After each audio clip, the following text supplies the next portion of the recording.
FromSoftware's modern output is a group of games that feature the quietly dignified grotesque and the macabre. Their games feature body horror both from the scientific hubris and theocratic mass hysteria. Games that are anchored by the already dead and those who are unable to die, with all of them facing indiscriminate curses and cycles of abuse. Demon's Souls, Dark Souls, Bloodborne, Sekiro, and Elden Ring all make the player face nightmares in a visceral form. Rivers of blood, unborn fetuses used for rituals, the crawling of uncountable insects among the muck and stagnant, blighted lands, and equally blighted bodies. Even many of the pinnacle fights between FromSoftware's tragic and villainous figures all feature some amount of this horror. Ludwig is a man who has become who he truly is, a terrifying horse beast with an insatiable lamprey head growing from its neck. Aldrich, who is nothing more than a gluttonous slug, uses the body of the once resplendent Gwendolyn like a puppet. Finally, undead dragons, falling apart and undergoing a sort of liquefaction in front of our eyes, is our only obstacle to the Maiden of the Life Hunt. Despite all of this, the most horrifying and evocative moment in FromSoftware's modern catalog, for me, is a denouement of an overlooked game that has none of what I've already outlined. In fact, this game is different in that it presents the exact opposite, an idyll. Déraciné. Night wraps around the school, and falling snow is held in suspension around you, glittering in the moonlight.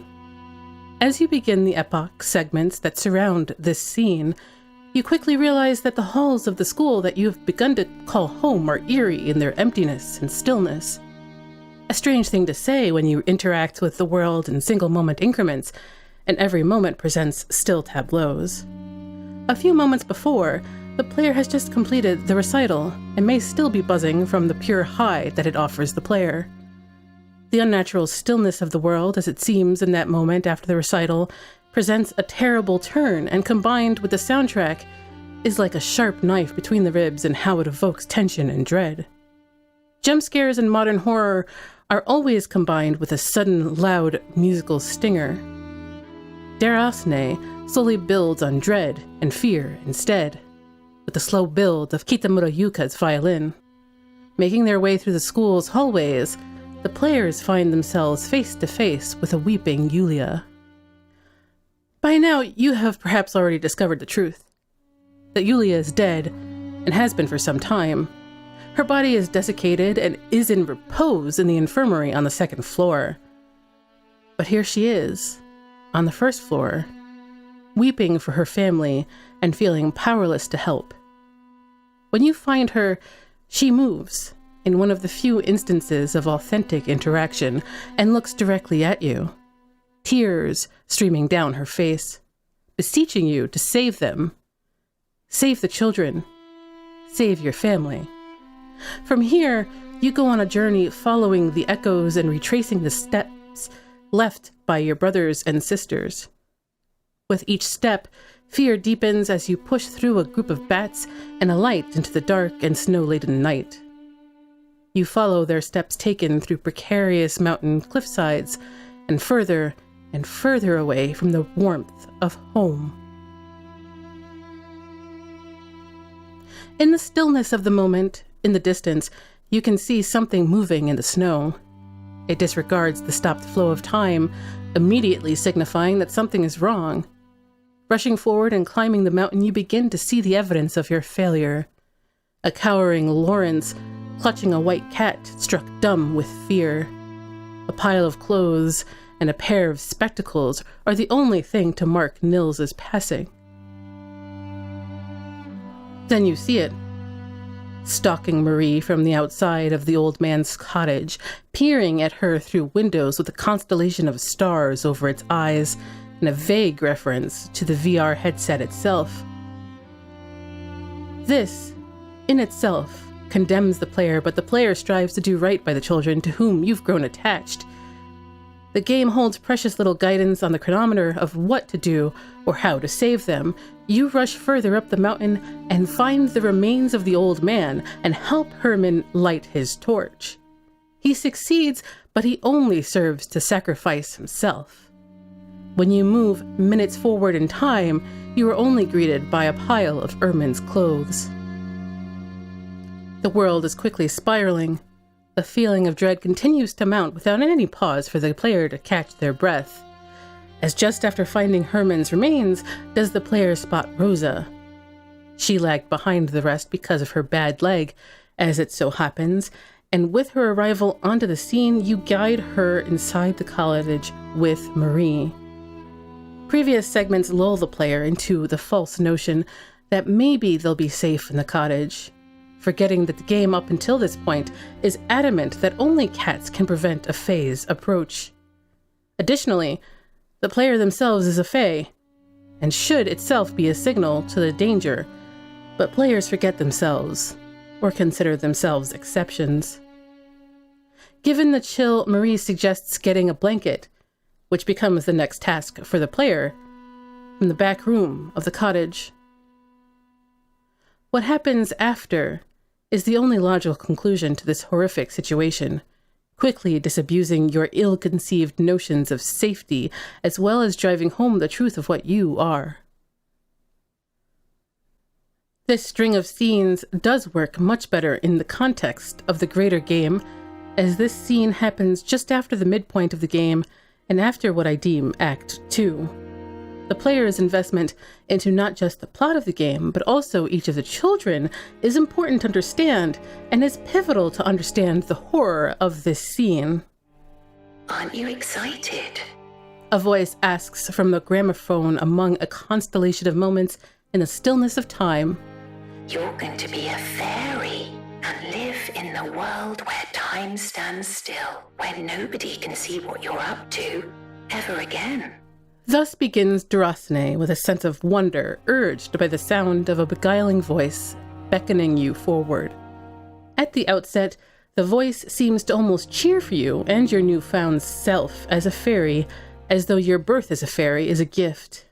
It begins not with a broken knight, thrown away in a lonely asylum at the end of the world, but surrounded by the stars, echoes of time. In the game's beginning moments, in the still and sleeping bedrooms we pick through, where the wisps of fog filter through the hallways, our character is unable to truly see what is going on. Beds are made, but they float over unseen obstacles. An item floats as if an offering to us, the newly born fairy.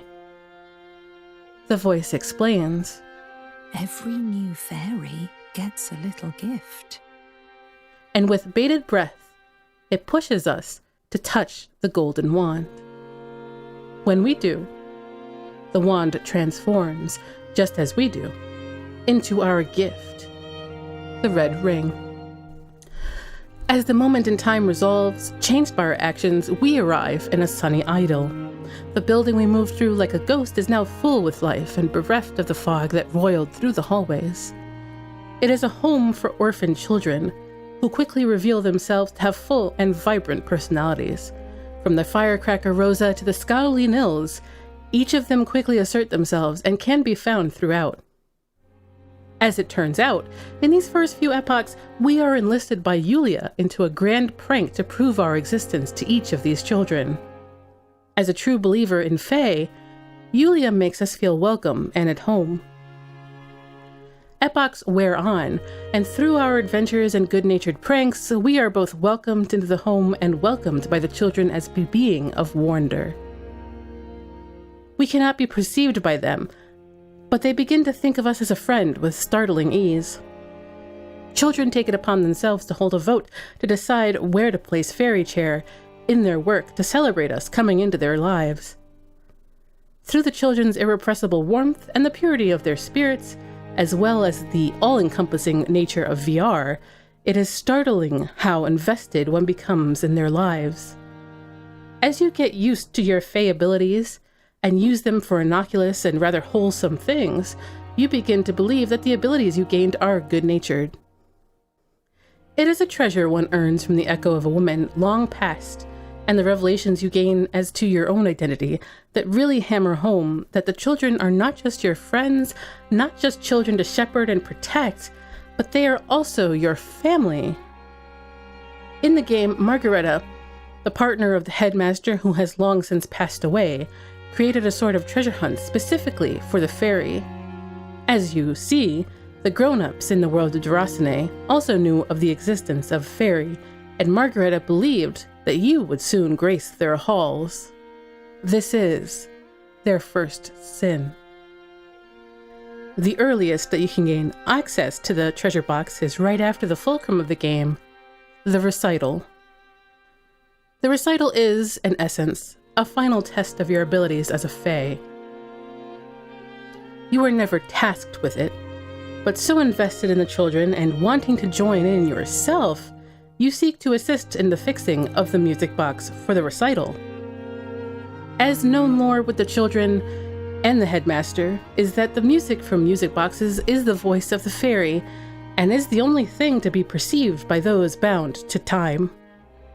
But in succeeding in the music box puzzle and being treated to a gorgeous rendition of Scarborough Fair, the foundation of the game, the idol of the game has thus far presented, becomes nothing more than sand underfoot. If you, the player, have caught the hints, realization dawns that Yulia has passed away. She is nothing more than a ghost, uprooted or Déraciné from the world of the living. She was the vocalist of the group, and her standing still, simply staring and offering a wave to the fairy during the recital, rapidly makes it apparent that she is simply an echo herself. Yulia's passing hit the children hard, and in the success of fixing the music box and singing along with the children in this way, gives the children an idea that will propel the game towards the end and towards its horror. Within the treasure box is a simple pinky ring. Observant players will notice that every child wears the same ring, a totem signifying their chosen familial bond. The ring you gain is a tangible symbol that you yourself have joined the family of lost children, which is appropriate because of your identity as Alexis, a child who died in infancy. You have become more than a playmate and a visitor to the family of orphan children. You have joined this family yourself. Which brings us back to a lonely cottage in the snowy mountains, and you, clutching a blanket, hoping against hope to save your sisters, in a quickly deteriorating night, hoping that the danger has passed. It has not. You are forced to confront and must understand what you truly are in the most heart-wrenching way possible. In a snowy cabin in the middle of the night, with fairy alarms hanging from the windows, there are two girls standing in front of one another. Stepping back into the main room from the back room, you, for a moment, think you might have solved a problem, even though none of the problems were solvable up until this moment. Déraciné's horror does not rely on jump scares. It relies on fear sneaking into your play space like a thief sneaking in through an open window. Stepping into the room, the light in the room brightens with an invasion, while a harsh buzzing sound assaults your ear. The evil fairy manifests in the room with you and the girls, once again confronting you with what you truly look like. You do not look like a Coddington fairy of Yulia's pin, but you are a spindly, starving creature with arms too long and eyes clouded with the constellation of time. The fragile safety you hoped was promised by the cottage is shattered. You are unable to move, as you are unable to manipulate this particular moment in time, being an actor in this tableau much like Rosa and Marie.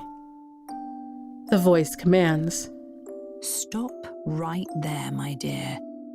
That time you've got your eye on, it belongs to those girls. It's not for you to muck about with. The evil fae places a spindly hand on Marie's head with an almost gentle touch. It responds to the voice that commanded it to stop with notes from a music box. The fairy's voice, as it stabs Marie with its golden wand.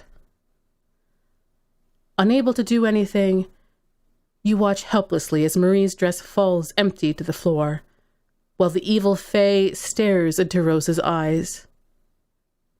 It places a hand upon hers and stabs her too. It leaves, grasping its golden wand, with the same eerie sound you hear when an epoch, but not an epoch you are Déraciné from, resolves. You are alone, with a now useless blanket in your item inventory, trying to grasp and comprehend what just happened. The shock and grief over what has occurred to your sisters, to your family, rushes over you, the player, and the character in waves. There is nothing you can do to stop it, and nothing we can do but pick up the pieces left behind. The hint of the true nature of the fairy is laid bare before you in stark relief. The gift that was painted as new, fabulous, and wonderful was not what it appeared to be, as you rush through epochs trying to adjust decisions to keep the children from venturing out that night. Destiny continues to conspire to push them towards their doom, until you realize who you are. An infant named Alexis, whose life was cut short. Until you realize what you are, a chronophage. Until you realize the truth of the beginning of the game, that you devoured Yulia's time, and it is this decision that must be undone. Nothing can be fixed until you accept the heart-wrenching knowledge that no matter what, you cannot remain with your family, and you must move on to oblivion. The so-called gift from the start of the game is anything but. You are a thief of time, wanting to live despite having already had a lifetime. The only choice to make is to let it go.